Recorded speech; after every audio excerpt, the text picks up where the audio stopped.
Hey, oh, jeez. There, I know. Geez, that was a little Oh off. yeah, What's no, up, that Ben? was a little off. I'm What really up, excited Ben? right now. How are you I guys doing? know.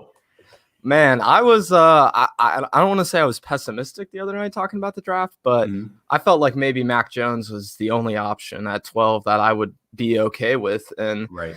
I I think I tweeted it earlier. I don't know if you saw it, Jesse, but I was literally just on my floor trying to process what was happening. I was in a world of disbelief at about 1 p.m. Eastern time, and I think part of that for me was when we were talking about the draft last night. I didn't even consider Zach Wilson as a possibility, and now that has fully entered the realm of possibility. And quite frankly, man, he's the guy I want right now. And He's I the know you one, right? I know you're against him, Jesse, but for me it's not so much about Wilson. It's just really lack the confidence in the other two guys who I think are going to be there or who could be there. Okay.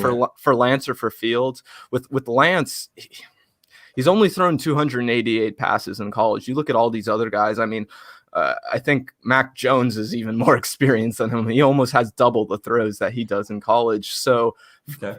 for me, I struggle with that with the Lance and with Fields. I've talked about it before, but the intermediate passing just isn't there for me with Ohio State's system. They don't set up quarterbacks to succeed, and they don't set them up to learn as a processor.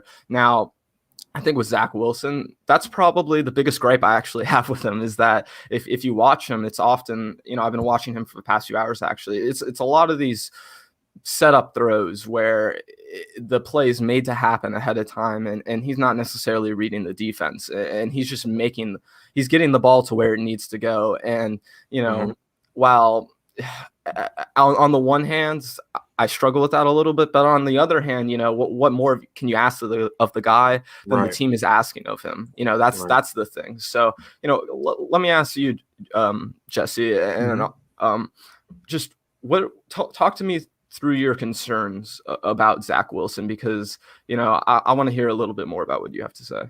Yeah, I'll get to that. I want to ask you a quick question first, though, because we have something to address. You were on the show the other day, did a fantastic job.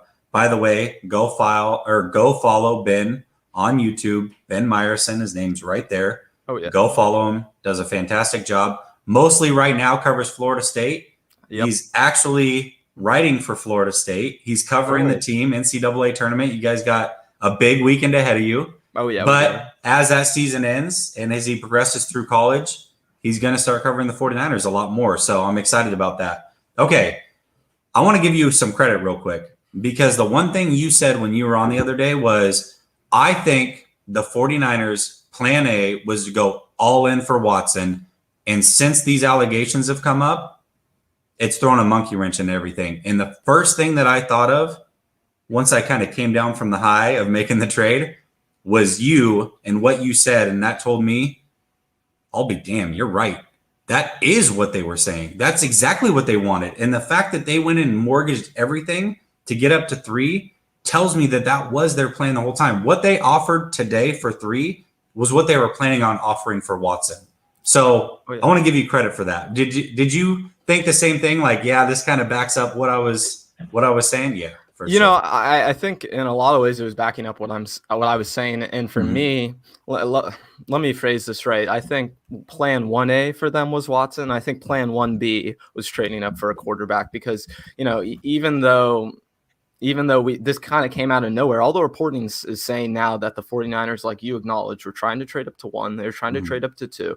They've been trying to do this for the past 3 or 4 weeks. So, I don't think this was ever out of the realm of possibilities for them. And I think once their options became fewer, once Deshaun seems off the table, once Matthew Stafford gets traded, once all these different moves get made, it's really that, they got to make the next move. And I think the reason this wasn't a draft day trade is because of that, quite frankly. I think, like what you're saying, this is the offer they would have given for Deshaun Watson, if not maybe a little bit more, or a player involved. So, I definitely agree with what you're saying. I still think Deshaun Watson was plan A for them. And I think it's just something that it's just not possible.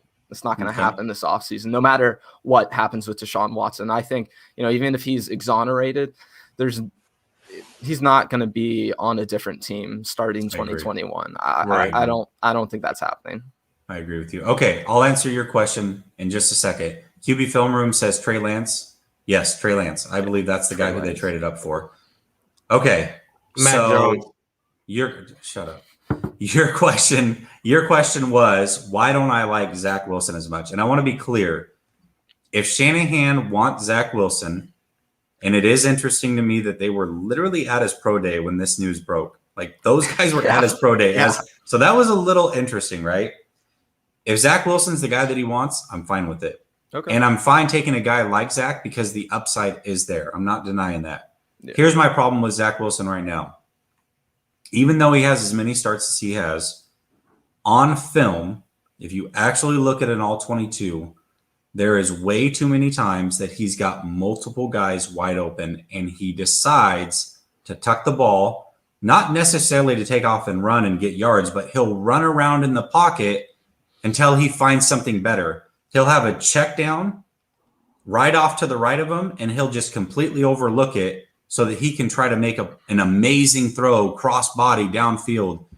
So that worries me because at the next level, let's be honest, those defensive tackles are just as athletic as he is.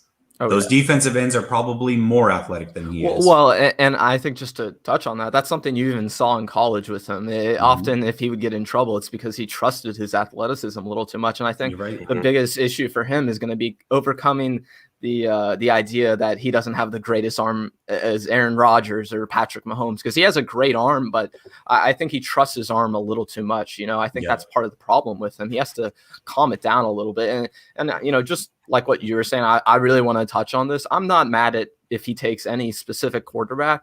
I just want Kyle to go get his guy, because I think part of the issue with the 49ers and Jimmy Garoppolo, and you alluded to it, but I think this is really important. And for me, this is the number one thing that makes me happy today, is that Jimmy Garoppolo wasn't Kyle's guy. He never was Kyle's guy. He never wanted him. The trade really just fell into their lap because Bill Belichick got pissed one day and woke up and was like, okay, I guess I have to trade this guy. I mean, that's what happened. So, I think for me, it's just, hey, Kyle, go get your guy and believe in him, because I think that's the biggest thing that's been lacking is Kyle hasn't believed in the quarterback. And if Kyle believes in the quarterback moving forward, I think this team can go as high as possible. And I think that's the important thing with this kind of trade. It's not the specific quarterback.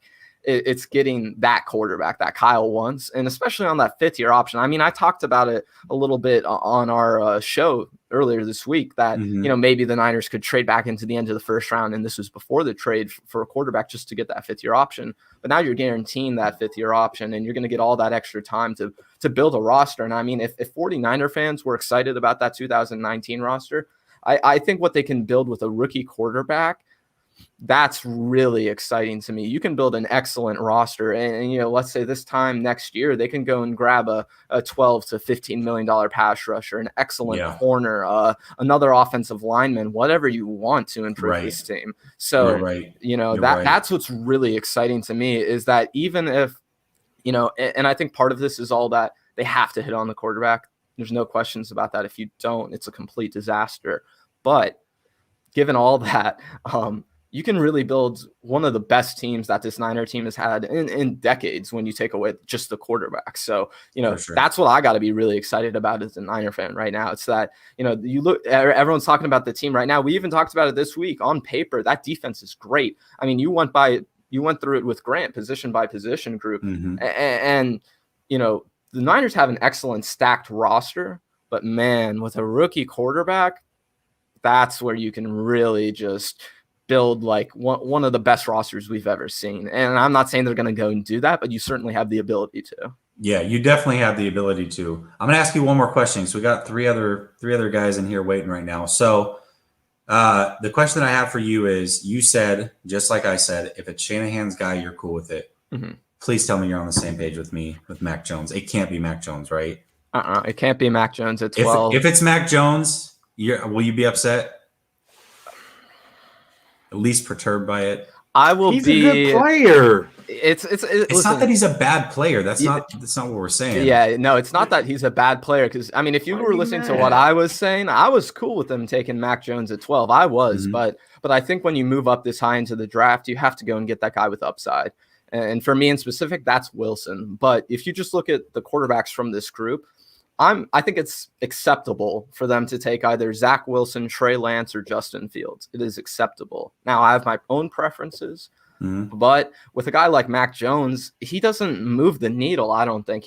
While he might play 16 games unlike Jimmy Garoppolo, how much better is he really than Jimmy Garoppolo? I mean, that's really the biggest difference between the two right now is that injury factor. Yeah, I don't have much, I don't have much for you beyond that, because to me, he's not going to change this team in a way to where you're trading up 2 first-round picks to go and get that guy. So, for me, that's the biggest thing with that, because, oh, man, I hear you on Mac, because I think Mac would be great in this system. And I know people always say that with Kyle's, every quarterback would be great in Kyle's system, right? But I would have been cool with Mac Jones at 12. I really would have. But I think when you're going up for this high, when you're going up to 3, when you're trading all the assets for it, you got to go get that high upside guy. You really do. And I just want to mention this.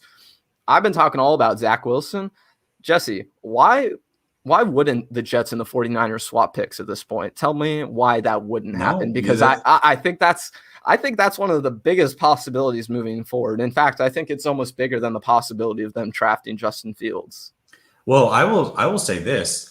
I think you're spot on. I think that they definitely, again, we know that they tried to get that second pick and were unsuccessful. Yeah. And that's because the Jets did not want to move back that far. They have a player that they have in mind. It could be Zach Wilson, and there's nothing that anybody can do about it, especially after today.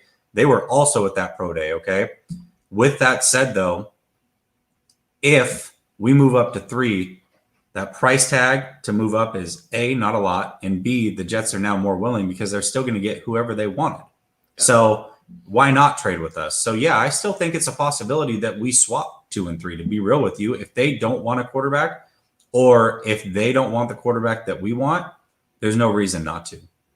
Yeah. Well, yeah, man. So I'll be really interested. This is like I said, it was almost as exciting as a day to be a Niner fan. I almost blacked out for like 20 minutes after that happened. Honestly, I didn't know what to do. I was sitting on my floor like, oh my God, everything changed in the matter of like 5 minutes with an Adam Schefter tweet.